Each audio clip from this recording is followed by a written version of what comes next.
Our roles in burn injury will be 1860. divided into three because there are three phases in the burn injury. First will be the emergent, also called which includes the first part, which is the pre-hospital phase, which means the first aid that is administered to the patient at some point, okay, during the burn injury. And then the second phase, which is after 48 hours or varies between 24 to 48 hours, which is the longest phase. The second longest phase will be the acute phase. And then the third, which is the longest, will be the rehab phase. For purposes of testing, I'm not testing the rehab phase because that, again, involves a rehab, physical, and a series of cosmetic or plastic surgeries to restore function or improve appearance of the burn injury. Okay, so let's begin. Generally speaking, burns are preventable. Okay, generally speaking. So we have questions on the exam and graduates have come back and said what question and then shared what questions they had regarding prevention. It's all about fire department codes. We don't have to go to the FDNY. We have some here. The questions involves practical things. There's a chart here regarding what to do, which is common sense basically for most people, except when a few things happen in the South. Let's say, remember that 2 years ago when there was a pipeline that was hacked on the Pennsylvania side, and then people down south didn't get any gas, and so they were putting gasoline in whatever containers they could find, and some people were putting them in shopping bags. So I thought, people have common sense, but I guess some people don't. Okay. Back in the truck. All right.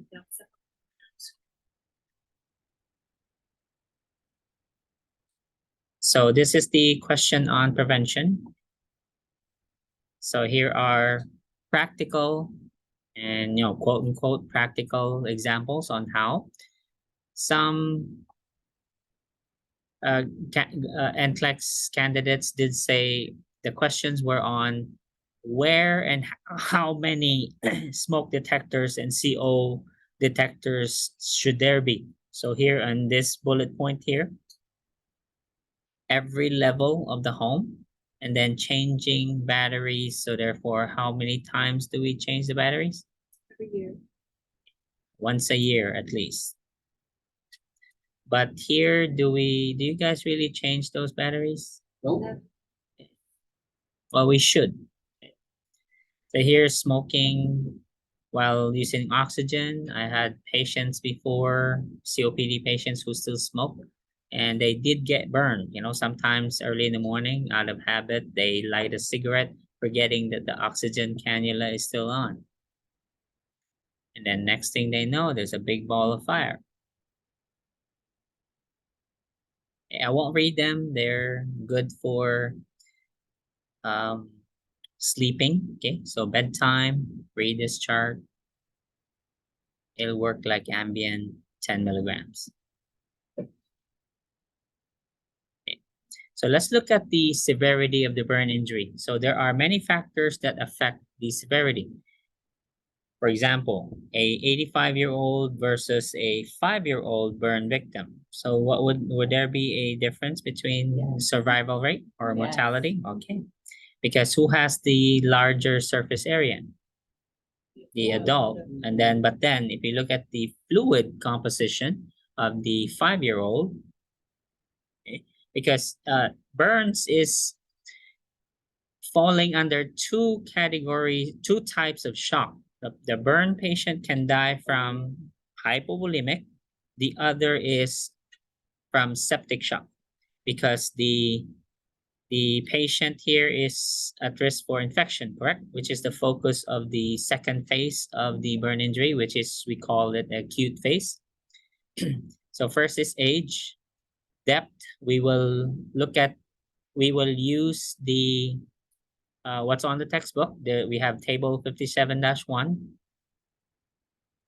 Questions will be on what does the burn injury look like, whether or not there are blisters, whether or not there is pain, and what are the few examples or causes of these types of burns.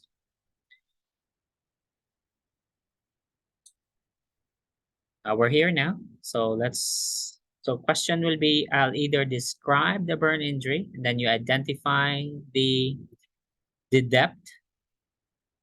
I know it still says first degree here, but when you work in the hospital, the American Burn Association, for documentation purposes, they use the thickness. Okay, so they'll say superficial thickness. So the terms under parentheses are referring to the updated descriptions, which is based on thickness, either superficial thickness or partial thickness or full thickness. And then there's also deep full thickness. Okay, so it still corresponds to the same first to fourth degree burns. And it'll be similar when we get to in another module later in the semester. We will do environmental emergencies, which includes hypothermia and frostbite. So it'll be the same categorization of the frostbite as well, similar to burns. Two ways you can memorize this. You can either do memorize, or if you know your anatomy, like what parts of the skin contains what structures. For example, where are your hair follicles located? Lateral. Okay, and then where are the blood vessels located? Right, so that will help you remember if you burn off that part. So what will the burn injury look like, right? So for you to have blisters, for instance, that means what must be intact? The epidermis must be intact. No epidermis, will you see blisters? No. How? There's no more epidermis, right? So here clearly, if you go from superficial to deeper thickness, you'll see the color change. So you'll still see red or pink if it's a superficial or a partial thickness burn. Okay, makes sense, because are there still blood vessels? Yes, yeah. So there's still color. Okay, there's still, and a lot of pain as well, because blood vessels and the nerve endings are on the same level, the same thickness. But as the deeper you go, though, are there still nerve endings there or blood vessels? I mean, small blood vessels, no more, correct? So that's why the color changes. So you see here, red is still blanches. What does blanching mean? Yeah, turns white with pressure, but then returns color after the pressure is removed. See here, blisterings in second degree, because this involves the epidermis and some portion of the dermis. Lots of edema. And then the deeper you go, now the color disappears. It'll be dry, pale. And when we say leathery, you've seen leather, right? Is it soft? Okay, so it's tough, right? Does it still stretch? No. Okay. So when we say leathery, it's usually involving eschar. Eschar means dead tissue. And these eschars eventually need to be removed, because unless the eschars are gone, then granulation tissue. When we say granulation tissue, we're referring to steak. You've seen steak. Okay, you know what steak looks like. Ribeye, whatever steak you're into. That color is what we want the wound bed to look like. Okay, so that's granulation tissue. These wounds will be chronic type wounds. and they heal by either secondary or tertiary intention, meaning they have to heal from the inside up. In fourth degree, there's now involving muscles and bone. So this would be equivalent to a pressure ulcer, which is stage 4. Okay. So they're about similar in concept, right? Any questions? Next. So I can either use descriptions on the table or I can use pictures. Pictures only that's available on your textbook. Okay.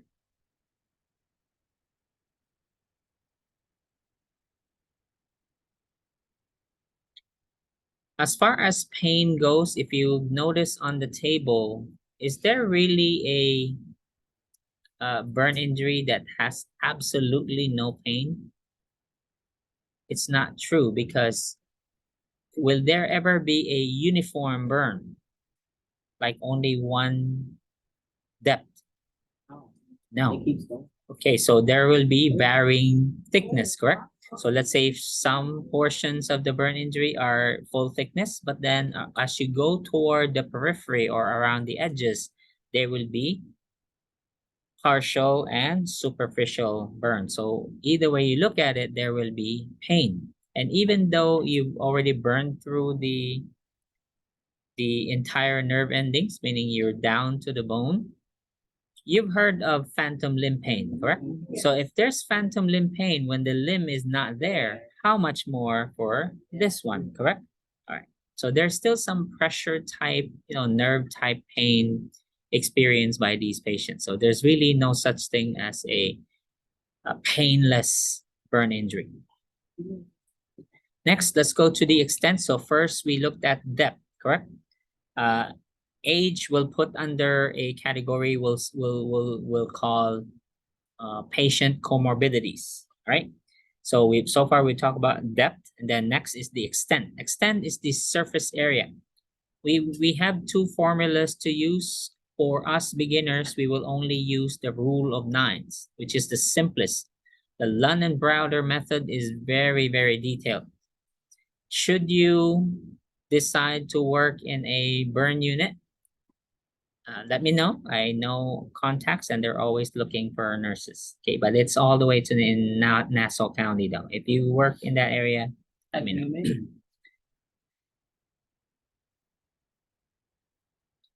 Again, I won't test the Lunn Browder. We'll focus on the rule of nine. So let's go to figure 57.3.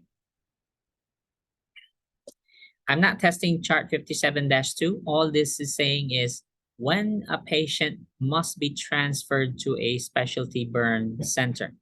Not all hospitals in New York have a burn unit. Okay? So small hospitals, for instance, Flushing, Queens General, not all of them have burn units, okay? But we do take the patient during the first 24 hours to any hospital, the nearest hospital, because we want to stabilize them first so they don't die from shock, hypovolemic shock, septic shock likely to occur on the 3rd or 4th day. But patient is at risk for hypovolemic shock during the first 24 hours. So they can be sent to whichever hospital, the nearest one you got. And then later, once stabilized, if needed, if they meet these criteria here, any of these bullet points here, then they meet criteria. They will have to be transferred to a burn center. As you can see, it doesn't have to be 4th degree burn, right? So let's say only 10%, but then involves, so here, it doesn't specify even how deep the burn injury is, but if it involves these body parts here, they have to be in a specialty burn center. Why do you think we transfer them? So what if you burned your face? Is this important? Yeah. Plus, what's in your face? Okay, the airway is there, right? Your mouth, right? What about your hands and feet? So what if you burn them? They're not. If they're Okay, they cannot do ADLs anymore. Okay, so it's important that they receive specialty care so that we restore function. Okay, so because those are the specialty units, they know how to deal with these so that these patients recover fully. Okay, at least to the extent possible. And genitalia, because what's wrong with these areas? Are they the cleanest parts of our body? Will they likely get infected?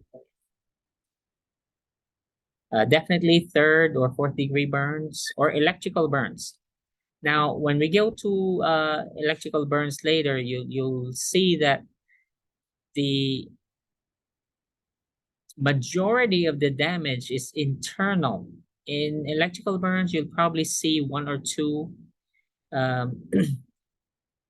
entry wounds, meaning let's say you grab the electrical cord on your hand. So you'll see burn on the hand. However, most of the damage will be in your internal organs because as the electricity travels through the body, it will destroy living tissue. Okay, so it'll destroy your heart, or any other internal organs. Chemical burns as well, because the chemicals tend to stick to the skin. So therefore, unless removed properly, the burn process continues. Okay, as long as the chemical, dry or wet, continues to have contact on the skin, the burn process will continue. Inhalation, obviously, because these patients are very critical, correct? And keep in mind, burn injury does not only involve fire or heat, can also involve smoke, right? Especially carbon monoxide, because can you see carbon monoxide? no. No, it's a odorless, colorless, tasteless gas, right? It's invisible. Okay. Anyway, so here's the rule of nines. So it's very easy. Everything is 9. The the entire head is 9, 4.5 for each side. So 4.5 on the face, 4.5 in the back. Each arm is 9, 4.5 anterior, 4.5 posterior. The torso are 18 in front, meaning 2 9s is quite large, right? So it's 18 in front, 18 in the back. Then each leg the same, 18. That means 9 in front, 9 in the back. And then that's 11 nines, right? 1, 2, 3, 4, 5, 6, 7, 8, 9, 10, 11, right? 11 times 9, 99. So to complete your 100, it'll be the genitalia, which involves the genitalia all the way to the rectum, all right? So that will be 1%. So let's practice. Let's burn Philip. You game? Okay. So Philip is a 106-year-old guy. So he's seen World War II. You're probably in your 20s, right? During the World War II. Okay. So he's that old. He is 6'3", weighs about 150. Okay, so he's a skinny guy, but 106 years old. He happens to be in a nursing home. His nurse is Jason. It's time for his bath. Now, old people are not bathed daily, right? Because their skin dry. So it's his bath day. So Jason picks him up easily, can handle 150 pounds, right? Picks him up, puts him in the bathtub. And then because it was the conference finals, you were distracted. So you picked up the wrong gallon. So and then you turned the water also too hot. Okay, you forgot all about it. And then instead of pouring in the bubble bath, it was actually hydrochloric acid. Okay, so you poured it. So Philip is now laying in let's say 4 inches. Okay, 3 inches, 3 inches of boiling hot water with hydrochloric acid. Plus, he's male, so his scrotum and his penis is also swimming in the 3 inches of hydrochloric acid. Okay. So let's calculate his TBSA. So he's lying supine, okay, flat from head to his heel in 3 inches of the acid. So calculate his TBSA. Supine or? He's supine.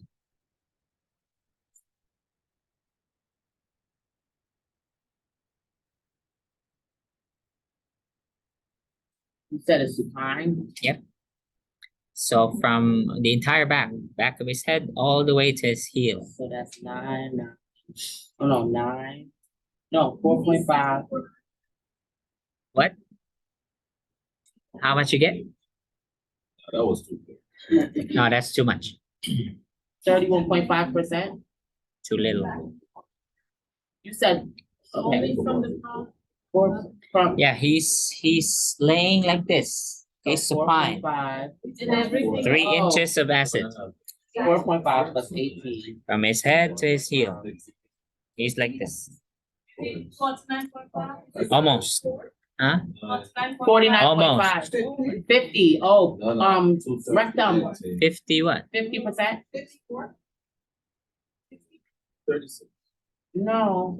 You said the whole back. Okay, so it's 4.5 for the head, right? 4.5 for each back of the arm, 18 for his back, 9 for each leg, and then 1 for his willy. Okay. Oh, So how much you got? 50.5. 50.5. This 50.5. Alright. flat. Yeah. So it is 50.5. Okay, hold that number for now. We'll continue his care. Remember, we're taking care of him during the all 3 phases. Okay.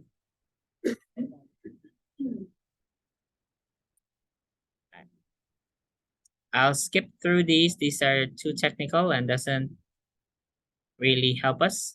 Okay, let's pause here on electrical burns. So electricity can be the lightning, or has everybody here experienced electrical burns at some point? No. I've Like been shots? electrocuted, yeah. Like you touch somebody, you go, No, that's not even burn. oh. That's Doesn't it count. though. No, you got, okay. So how many seconds? Probably like a 3. Really?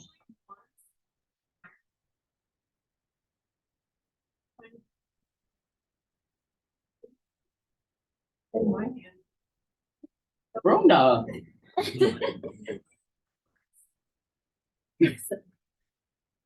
What else do you do at home? Right?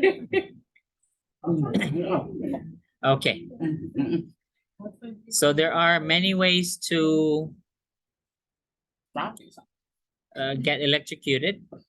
Just remember that water and electricity do not Like Charles in the bathtub. not mix. And anything, wires are supposed to have insulation, so any exposed parts of the wire should never be held. Also, when you're driving, let's say we have floods and then you have power lines down, assume that they are live, okay?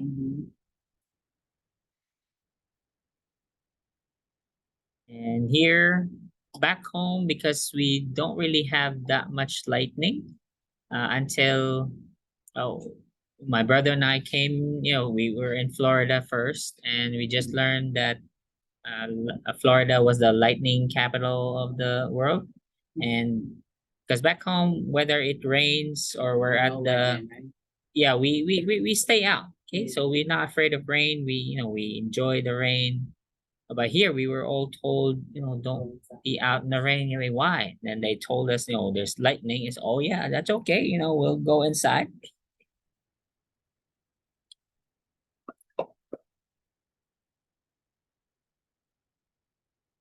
So here are the consequences now. So when the burn injury occurs, especially if it's electrical burn, so here are the consequences. So there is, of course, when you're electrocuted, will that stimulate sympathetic Yeah. Okay, so that automatically creates right. Increased heart rate, vasoconstriction, plus when there is now disruption of the normal conduction pathway because there is now outside electricity uh, going through your body, which disrupts the normal conduction pathway, right? So most common cause of death here will be, okay, dysrhythmias. You could go into cardiac arrest. We'll talk about this capillary leak later. Okay, so it's very just it's just mentioned in passing here, but we'll look at the changes here when we get to the vascular changes. Okay.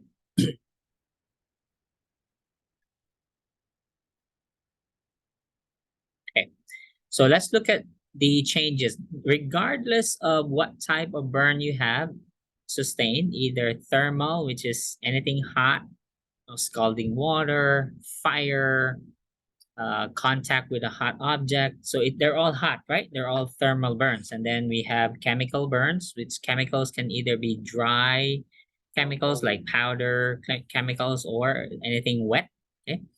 And then there is the electrical burns. And then finally, there is also radiation burns. Number one example is the sun. Another example of radiation is from therapeutic radiation. Okay, so let's say you have cancer, so you're receiving radiation treatment. So that is radiation, right? So it can burn if not properly dosed or you have overexposure. And then there's also radiation from industrial radiation, let's say either from a nuclear power plant or a nuclear weapons facility. So here are the effects on the body. Number one, cardiac depression. Hypovolemia, we'll talk more later when we get to management. Why there is fluid loss and edema. Pulmonary, there's vasoconstriction and then edema. So you'll see edema a lot here because of the vascular changes. So the one I said would be discussed later is this one here. So the injury caused by the burn, would you consider burn as minor? No. No, this is a serious threat to the body, right? A serious insult to body tissues. So this will trigger the capillary leak syndrome, which means the capillaries, the walls become very permeable. Remember what happened in septic shock? Right, in acute lung injury. Okay, so this is exactly the same response. So the body, our body, has this self-destructive response to a severe form of injury. So be it acute lung injury, COVID, for instance, pneumonia, or in this case, burns, this is how our body responds. It kind of panics and causes a cytokine storm. You know, it releases large amounts of inflammatory substances in response to the injury. And this is the result.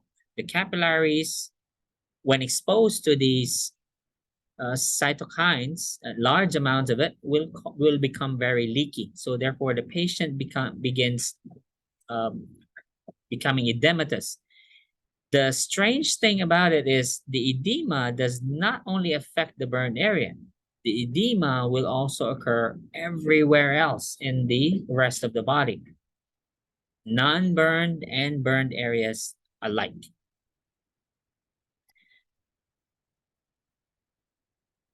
Let's look at what happens to the fluids depending on the time. Okay, so let's look at the first few hours. Because of this statement here, what will we do with the airway? The patient's airway. Knowing that it will cause, now this just means superficial, but it starts from superficial, but how much more if it is full thickness burn? Okay, so if this happens in a superficial burn, what will happen also in a partial, full, or deep full thickness burn?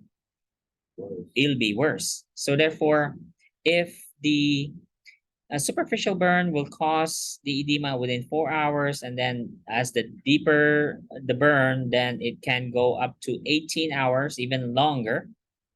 So what will we do with the airway?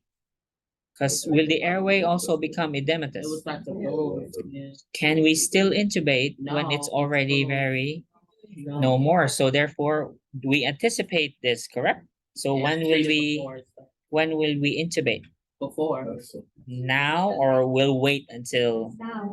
Okay, Now. so we will intubate early. Yes, sir. So, all right, so if the burn is localized to one area of the body, say your arm, forearm, right?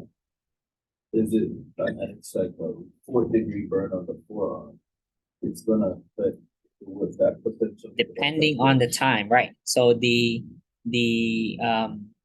period here will be about up to 24 hours. Severity again, depending on how much of the body was burned, because this increased capillary permeability here is commensurate with the TBSA. How much of your body was burned? So this will affect also just as much, or the severity of the increased capillary permeability or the capillary leak will be commensurate with how much of your body was burned.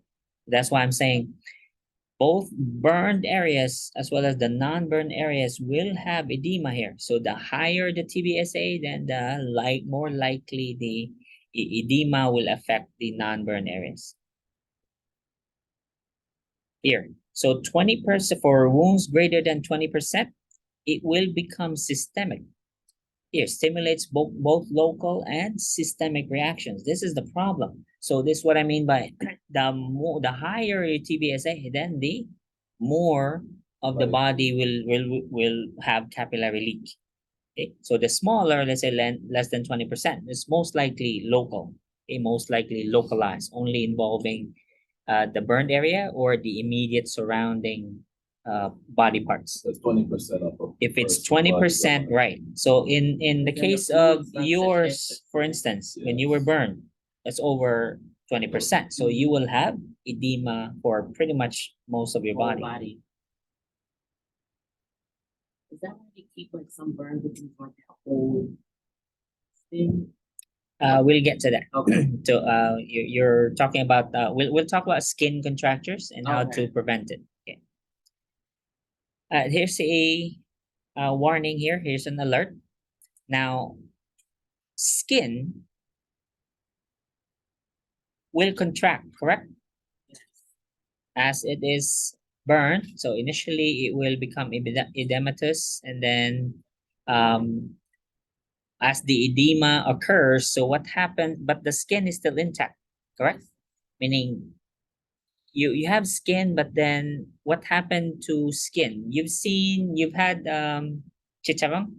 Mhm. Okay, It starts so to, like, talk shrivel. about chicharron. It starts Okay, to, like, so shrivel. imagine your skin is chicharron consistency, and the skin that was burned is your torso. Oh. Your torso now looks like chicharron. How can that expand now? When you Inside? breathe, can your chest wall still expand? No. Can you expand chicharron? No. No. It's very delicious. I'm salivating right now, but you see what I mean? So what this is saying is it begins to, as it contracts, it becomes like a tourniquet. Tighten, yeah. Now let's review compartment syndrome. What are the 6 compartments of our body? Abdomen. This is the number 1 compartment, the most rigid. What's the others? Abdominal, Each arm your and the phalanges, torso. your legs, So the entire torso is also a compartment. So depending on what body part you burn, and it is circumferential, by circumferential meaning the entire torso was burned, the entire arm is burned, the entire leg is burned. Clear? Because of course, in Philip's case, was it circumferential though? The burn he sustained? No. So he will not have compartment syndrome. If this occurs, will there be 6 Ps? Yes. Same as any other compartment syndrome. And what did we do with compartment syndrome under the musculoskeletal? You would check, What did the doctor do? Fasciotomy. Fasciotomy. So this one, what do you think we will do? Fasciotomy. It may not be as deep, but they call it escharotomy, eschar, and then add otomy. So we will cut through the eschar. So the So we can- chicharron-like yeah, skin, the it's leathery saying- skin, will have to be cut strategically. So we'll make cuts, whichever body part was burned. I think there's a picture on the chapter. They'll take skin from- Right. So no, that's not, that's grafting. We will Oh, not oh. do grafting. So we will release the pressure, just like we did with fasciotomy, but the incision may not be deep.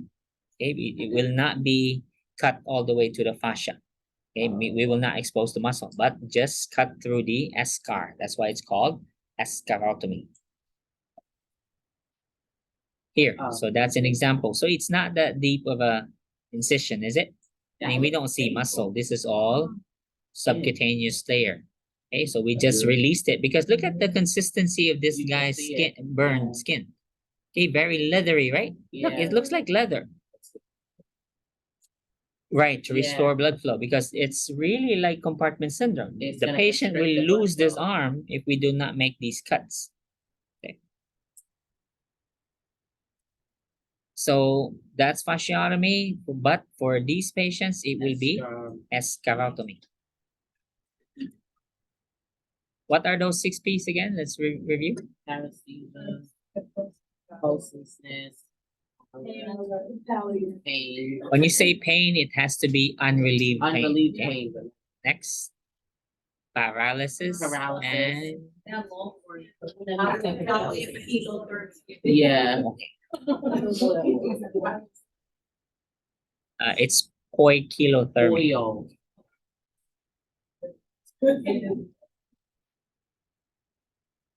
Okay, let's look at the electrolyte shifts here. Now, immediately after the burn injury, why is there hyperkalemia? From? Cell destruction.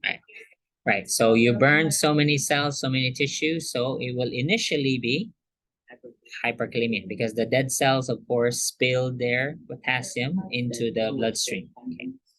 However, after a few hours after, there will now be hypokalemia as the fluid shifts because will there be edema? Yes. Okay, so you go from high because now the fluid goes out into the out of the cells, out of the blood vessels and into the interstitial. That's why we call edema. So when the capillary leak or the increased capillary membrane permeability starts, then there will be edema. So it takes the potassium into these spaces. Now we can't use that anymore. They're useless. Serum sodium, not really. It will really depend on how much fluid or if the patient even received adequate fluid. We'll discuss the fluid replacement next under management after airway management. So here are more examples. So this was this one's a fasciotomy now. This is now muscle. Okay. Really depends on if the basis of how deep we cut will be the pulse. So unless we feel a pulse, which is evidence of perfusion to that limb, there's no pulse, then we continue cutting.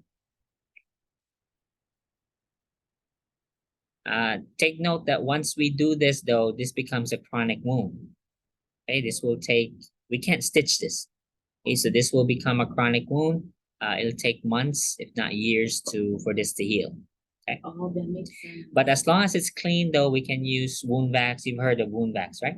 Yeah, so we can use negative pressure wound therapy. That should cut it down to a few months on. You know, some people that get burned, if you see them when they heal, that's why they have that like scar because they cut. Well, the skin contracts, really. That's the, we'll look at pictures later. And the rate of healing, of course, will depend on how much blood vessels were destroyed because you can't really restore. We don't have any artificial blood vessels, although your body can regrow blood vessels. Now we have the endothelial growth factors, but it's going to be a challenge. Okay. Pulmonary alterations. I mentioned acute lung injury, correct? Under shock, septic shock. Okay, so Burns is another cause of acute lung injury. So can this patient also go into acute lung injury Yes. and therefore develop ARDS Yes. and DIC? Yes. Okay. We finished all that. So just take note that the patient may survive the burn. So either they die from a shock if they don't survive, or it could be the acute lung injury that kills them, okay, or the sepsis and septic shock.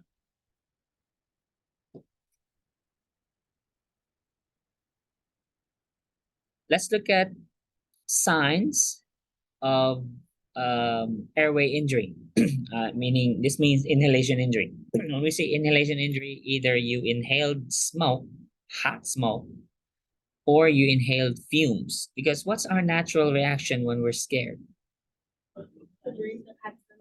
Let's say you're on a roller coaster. Okay, you're still going up, and then you have that huge drop. Ah, we gasp, right?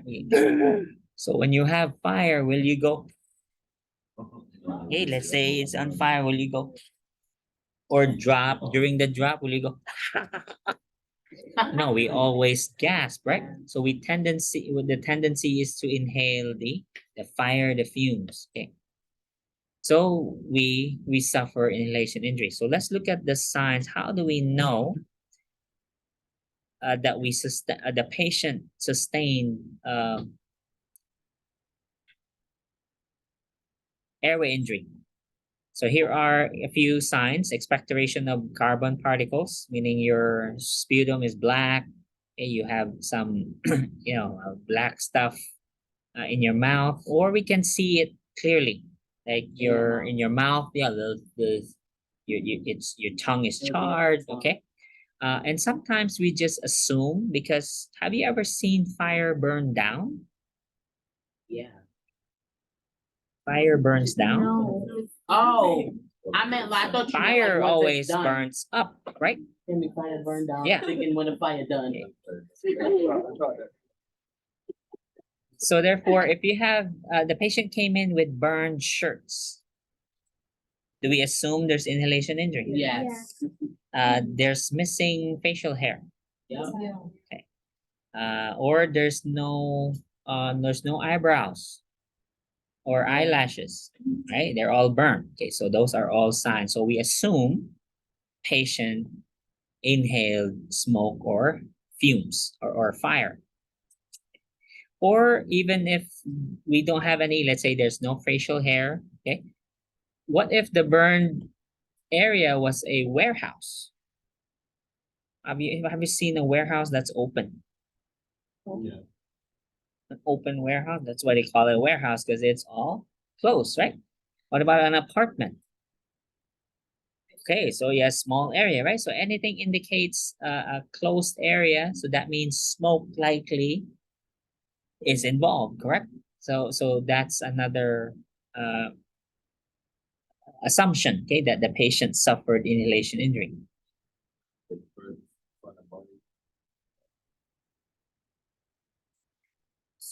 Yeah. Right. CO, there's just one paragraph here.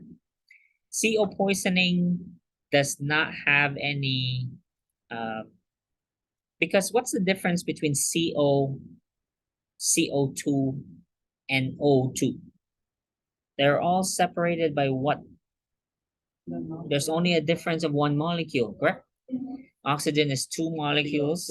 CO is one carbon, one oxygen. And then CO2 is two oxygen, one carbon. So can the body really tell the difference between these three gases? No.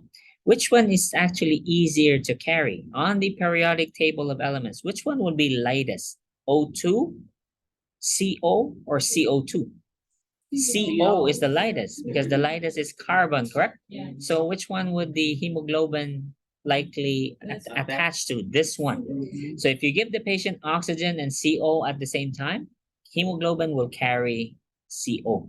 So therefore, if the four binding sites, so let's say this is a hemoglobin molecule, the four binding sites are full of CO, how can oxygen attach now? No more, okay? So CO is very, what is this? Very deceiving because the patient will not become cyanotic. In fact, the way we besides the blood tests, we draw blood and measure the carboxyhemoglobin, but the mucous membrane will turn cherry red. What does cherry look like?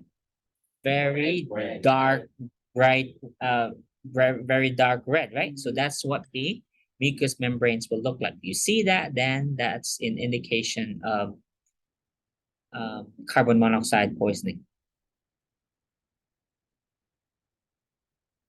Okay, we already know that the airway will close, so we need to intubate as soon as possible whenever there is inhalation injuries, because we know the airway will swell and we may not be able to put in the laryngoscope anymore, much less put in the endotracheal tube. So in that case, then it'll be a trach, which is more of a hassle now. Because of muscle injury, so this can damage the kidneys. We haven't talked about malignant hyperthermia, have we? No. Okay. So this patient will go into, what do you call that when you have high myoglobin in the blood? Either by trauma or non-traumatic. We call it rhabdomyolysis. Okay. So this will be rhabdo. Obviously, this is traumatic rhabdo, so it can cause. You remember from last semester, what is this, pre, intra, or post-renal acute kidney injury? If it's myoglobin, intra. So it'll be intrarenal.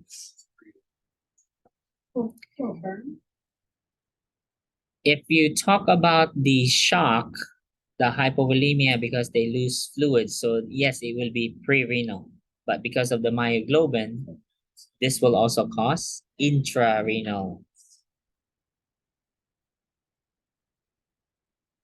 Right. Immunologic, obviously, what's the first barrier against the skin? So does the patient still have skin here? No. So they are very prone to infections.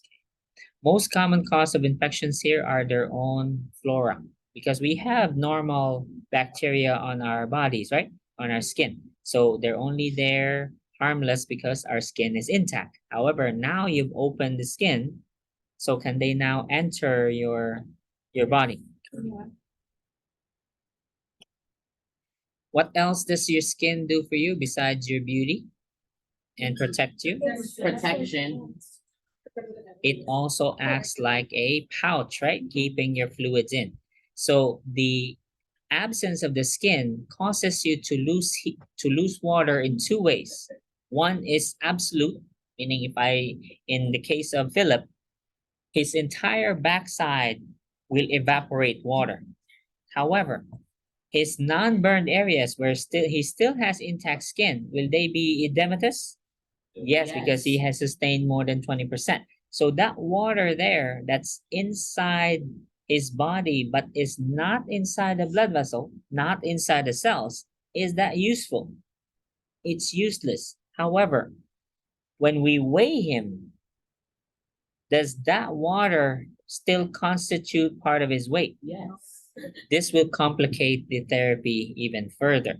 Because all it did was shift, it's still there. Exactly. So remember, he lost water in two ways. They absolutely lost it from his burned areas, but then he also has relative fluid loss, meaning the water technically is inside his body, but is good as gone because it's not inside the cell where it's needed. It's not inside the blood vessels either. So it's somewhere in between, completely useless. After a burn patient gets burned and you weigh them, what the weight of A difference, right? So remember when we learned in kidney injuries, in kidney problems and heart problems, what was the most accurate indicator of fluid status? Weight. The weight, right? Always weight. So this is one example of an exception. So we cannot rely on Philip's weight here because is it accurate? It's not. It's not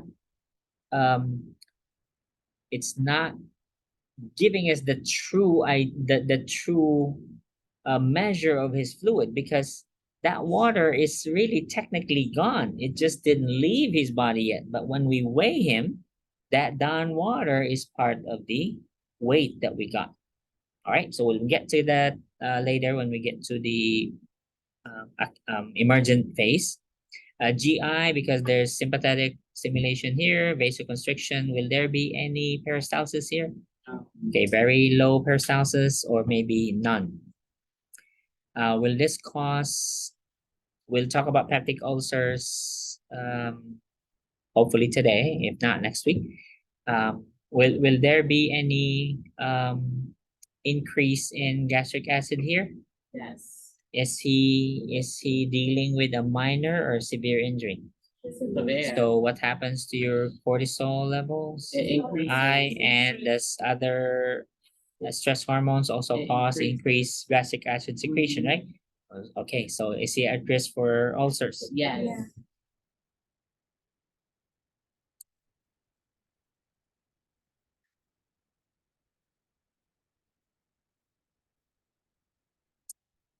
Okay, management now. So I mentioned three phases, emergent, also called the resuscitative phase right here. So good thing this author used both. So emergent, resuscitative phase is the same. The next phase will be acute.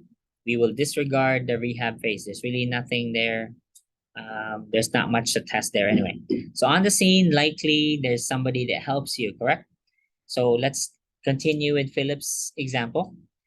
So as soon as Jason discovered that, oh my God, I didn't mean to. Okay, the water's too hot. And then Philip is now, oh, he's already screaming.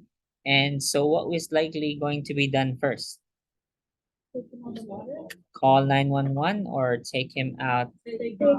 Okay, so take him out as well. At the same time, we are calling 911. Okay, so this is New York City. How long before EMTs? What's the fastest? 30 minutes. You gonna burn his hands taken?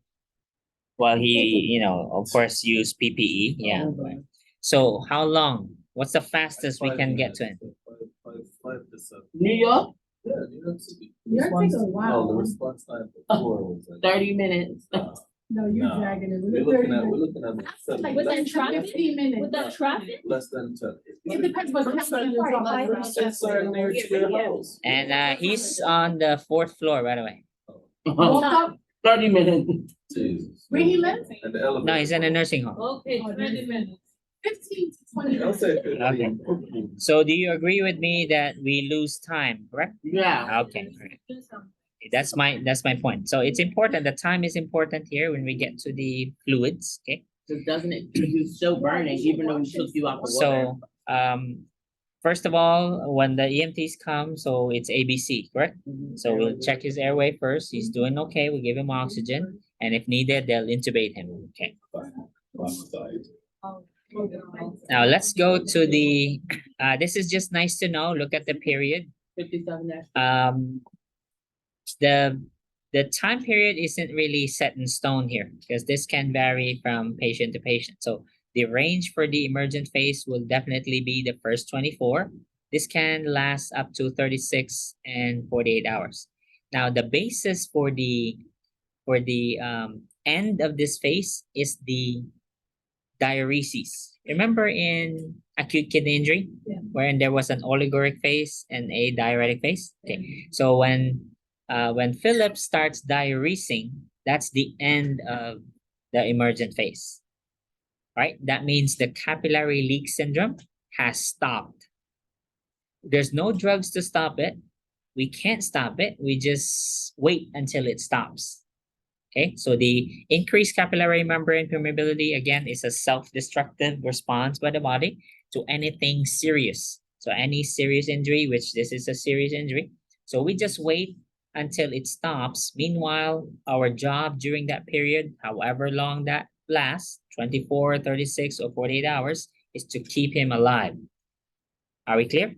All right. And we'll talk about how to do that. So here, these are our priorities during that period. Again, we don't know if it's 24, if it's 36, or if it's 48. These are your responsibilities. How do you prevent shock? Hypovolemic shock. How do we prevent? Lots of fluids, okay? Lots of fluids. And of course, we maintain his airway during this period. We do start treatment because that's a long time, right? 24 to 48 hours is a long time. So we do start wound care, but that's not really a priority during this period. Priority is his airway and his perfusion, okay? His fluids. Okay. Acute or intermediate. So this will be long. You don't know how long this will last. This stops as soon as the last wound is healed. So can we determine how long this lasts? No, it again stops until the last burn wound is healed.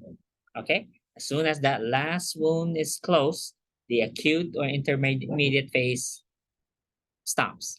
Rehab here from wound closure, meaning the last wound closed or healed, until the patient returns to optimal, not the pre-burn, because that's impossible.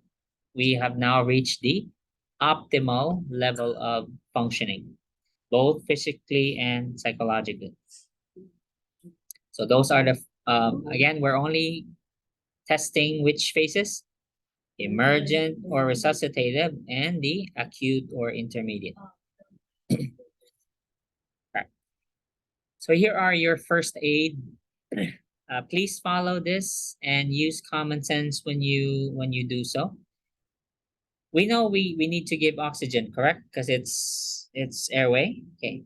Can you give oxygen if the patient's still on fire? No. Okay, it's ABC. So I gotta get Stop, this. drop, and roll. Yeah.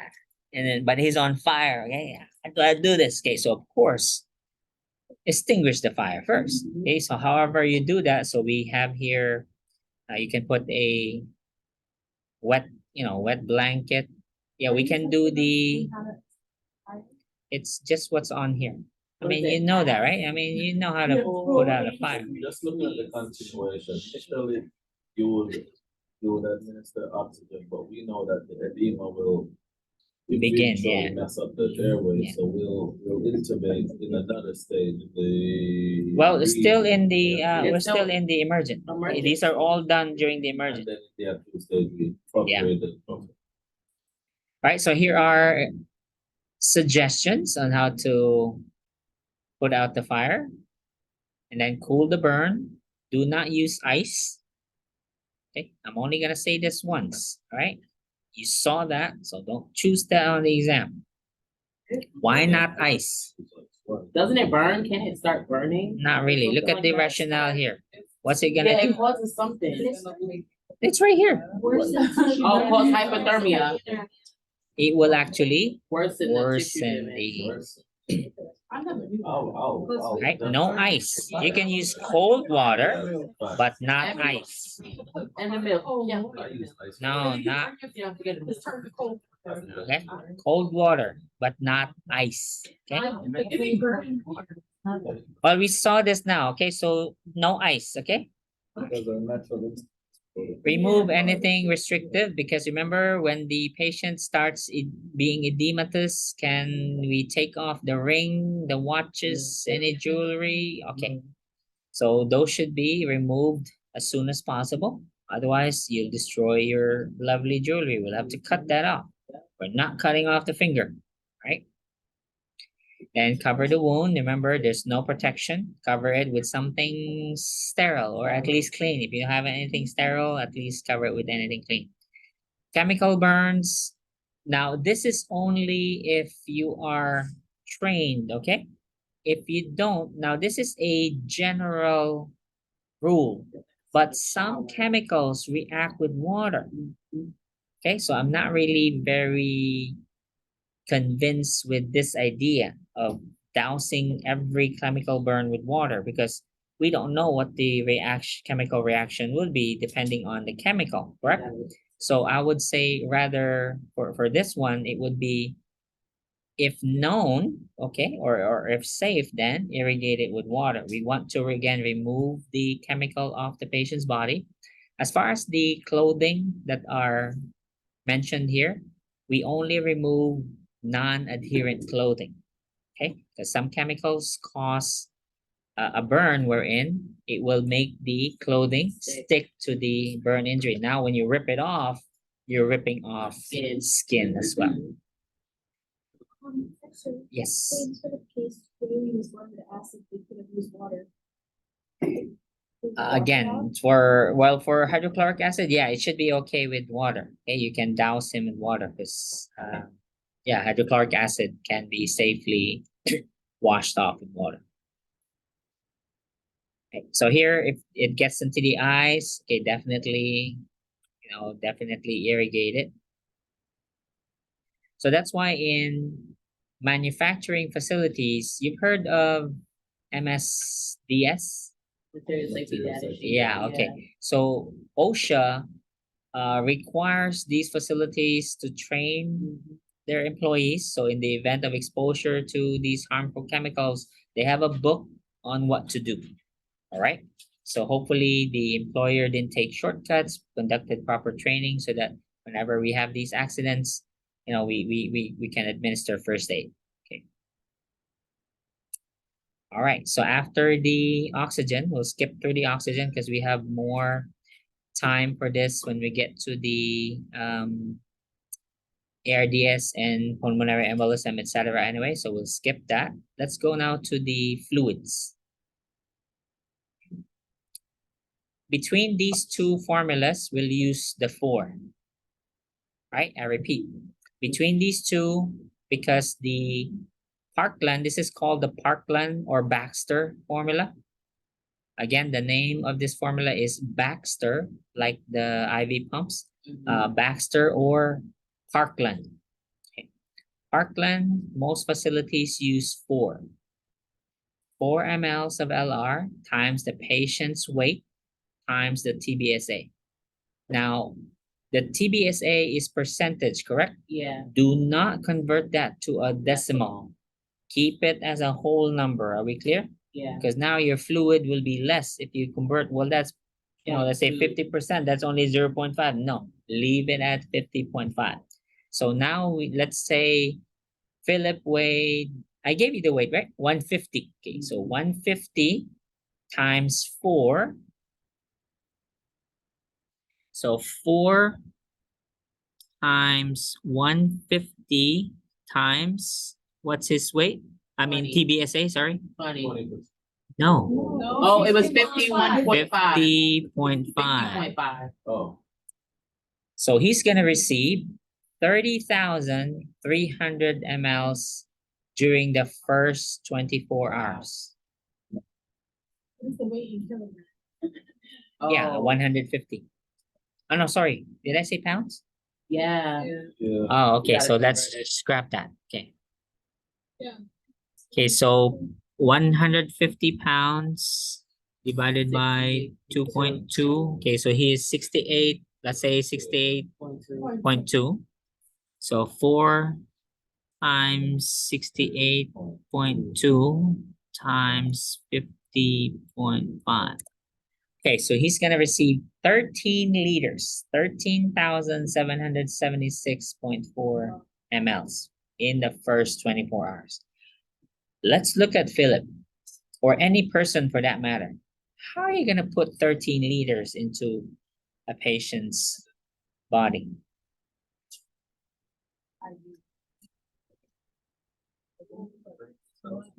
Plus, what did I say about the weight? Oh, over what time? 24 hours. 24 hours. Okay, and what did I say about the weight? Is the It's not. 150 pounds actually accurate? No. Because that was the weight of a burn patient. burn patient. Okay, so remember, how long before the EMTs got them? Because the EMTs have to take this patient to the ER. Okay, so we lost time. So let's say 30 minutes. 10 minutes to get there. Then elevator. And then they have to start an IV somehow, get him up. Okay, get him on a stretcher and then back down. Right? Put ECG leads. Okay. So let's say they got to the hospital at in 30 minutes. Okay, that's a nice optimistic number, right? So he lost about how much total? About 40 minutes, correct? Okay, so let's just say an hour. All right. So we're gonna give him 13,776. Now let's look at how is it given. The starting point is the what? Time of the injury. So he got burned at 8 a.m. He got to the hospital at let's say 9 a.m. When do we calculate this first 8 hours? Because we got to look at this. We have to give half of 13,776, which is how much? Divided by 2. We have to give him 6,888 mLs of LR during the first 8 hours. But when do we count the first 8? When they At 8 o'clock or at 9 o'clock? At 8 8 o'clock. So it is now 9 a.m. Let's say the doctor managed to put in a central line because can you put, let's look at this. regular IV. 6,888. So I divide this by 8 or 7? 7. 7 because I lost 1 hour. So divided by 7, that means I have to give 984 mLs per hour. You need a large bore. Can I give this to a tiny little peripheral line? No. You need a large I need bore a central line here. Plus, is he likely to get only IV fluids? No. No. Probably many other medications, right? All right. And then the second half, so another 6,800 whatever will be given over 16 hours. You're not worried about fluid overload. Okay, very good question. So the fact that we're giving 13,000, can we fit it into the 150-pound fillet? Yes. Yeah, because he lost a lot of. Yes. Can you put it? Is it possible to put in? Let's imagine No. 13. How much is that water? You're gonna urinate. That 500 some of it. ml? It's gonna come out. Chris, Apple, how much is that water bottle there? 500 ml? About 500, right? Okay. So about 27 of those bottles. You're gonna give it intravenously. How are you gonna put that in there? They're probably gonna have a Foley who's gonna urinate some out. That means every time this patient's receiving the LR, where is this LR going? It's shifting And Coming out. and it's coming also out. evaporating. Yeah. So therefore, what's it doing basically? It's running right through you. Yeah. He's like a leaky bucket, right? Yeah. But are we keeping him alive though? Yes. Because without this fluid, can we maintain a blood No. pressure? No. No. So this LR here, which is isotonic, is only meant to what? Is it replacing No. the fluid loss in the It's cells? to keep it No, flowing. it's just keeping his blood pressure, Right. it's keeping him alive. it's evaporate. As soon as it goes in, because remember, you have no It skin comes here in the out. back. It It's- comes, it just evaporates. Okay. Mhm. So all that this person's fluid, Bed is probably really wet. among other things, yeah, bloody, right? So Yeah. you're gonna have that person face down. Or you're gonna have them. We can still put you supine. Are you It'll be gonna- painful, but yeah. But how you gonna Because of the navigate the pain. wounds with the? Yeah, well. We'll get to that, but remember, our need priority to is breathe. during the emergent phase is what? What's the priority? And be alive. Airway, remember, here, we're Airway. still in the, We're not gonna put you supine, right here, we're still here. We're still within the first 24 hours, so still emergent. those are our priority. Well, don't worry, we'll get to the wounds, okay? But we have to keep you alive first. And it's helping, it's also giving that much LR helping to prevent the shock. Exactly, Yeah. just maintaining blood pressure, okay? Just You to gotta keep keep him your alive, pressure because eventually this capillary leak syndrome, this edema, it will stop, Yeah. okay? We just need to make it that far, The emergent state. right? So we need to keep him alive until Well, this, that capillary thing only lasts 24 hours. we don't know, that's why I said it could Everyone's be up different. to 48 hours. What's the D and the E there? The and the E? The and the E. I know, well, the ABC is still. I don't know, No. Just skip Oh, that. See, shit. prevention of shock, So we're gonna skip. prevention respiratory distress. I was gonna say something, but we're recording. Yep. Don't tell the. Where were we? Yeah. Fluids. Maintaining blood pressure. Okay. So how do we give again? So does everybody have 8 hours? Every burn patient, do they have 8 hours? Nobody will. Okay, unless you stage the burn in the hospital. Let's say Rashima is on bed, and then we'll douse her with gasoline, but we already have a central line. We have the LR already hanging. So we'll light the match and press the pump at the same time. Oh my She will God. have 8 hours, right? Otherwise, does anyone have 8 hours? No. No. Nobody will have 8 hours. Okay, so you will lose 1 or more hours. Okay, granting you're still alive. Now let's look at the evaluation. So how do we know? Remember that weight is not accurate, is it? Mhm. No, it doesn't reflect how much fluid he actually lost. So that's why here on the next line, there are only guidelines. They are only estimates. Okay, it's not 100% accurate because again, his weight, is it accurate? No, No. that's the weight of a already burned patient. So therefore, how do we know that we have given enough fluids? Urine. Okay, INO. all right, so here, we titrated hourly based on what? This INO. one right here. Oh. This will be our number 1 basis, the urine output. Because if his urine's making 0.5 ml to 1 ml per kilogram, that means, is it reaching the kidneys? Yes. Blood and oxygen is reaching the kidneys. It's perfusing the kidneys, so we have enough. All right. Until then, can we even increase this? No. No, I mean, if he doesn't make at least 0.5 ml per kilogram of urine per hour, Can you increase the can we fluid? increase this? Yes. Yes. So it's not even going to be 13,000. He may end up getting even more, depending on the urine output. But if he did all that and not urinating, where is the food? Evaporating again. Out with the isotonic solution. Right. So very critical patient. Okay, so again, our aim is, yeah, we're replacing fluids. We did our accurate calculation, but what's the basis of whether or not we're giving enough LR? Urine. Urine. And how do we know he's making 0.5 ml per kilogram? Foley. You need a catheter.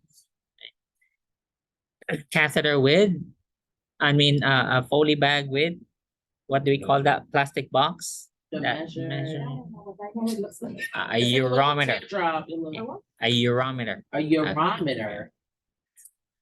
Because otherwise you're gonna have to be emptying that bag every hour. They should come up to almost like, is this a patient? All right. So for purposes of time, so we managed to keep Philip alive, and he reached the next phase. So the others here, these are all supportive. So of course, don't forget to feed him. All right, he needs food. So they'll put in an NG tube, start feeding him. And we do start with the wound care, okay, at this time, and then maintain his temperature. We'll give him blankets. Yeah, so we need to feed you. So you're also intubated at this point. So intubated, you have an endotracheal tube. There's a NG tube for feeding. You have a Foley, and right, we're doing wound care.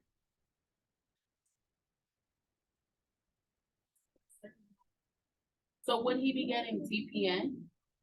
No TPN, because remember he's high risk for infection. Oh, You're gonna give him something that's gonna increase his risk. Okay. And you give the because you don't want the ulcer. Well, with the ulcers, what do you think will be given? Because it's gonna, what drug will be given? The thing to coat. So There's no ulcer yet, so there's nothing to coat. Out. Antacids. Acids. Not antacids, but Out. either Yeah, PPIs, or she said H2 receptor blockers. Mhm. Okay. So either. What's one of the Okay. names again? Albuterol? What's one of the drugs? Omeprazole, albuterol? I'm sorry, I have a question. Yeah. You said that you'll be giving Pepsid to prevent ulcers. Why would you be getting ulcers? Again, Stomach yeah, aches. it's a very stressful period. The sympathetic nervous system.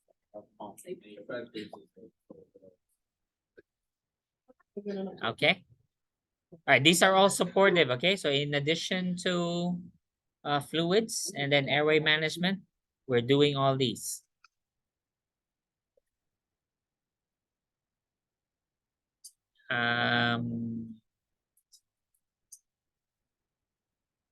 DVT also precautions, because remember he's bed bound.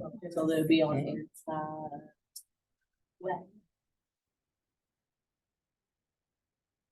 Okay, it's time for a break, and then we'll come back and continue his care. Okay.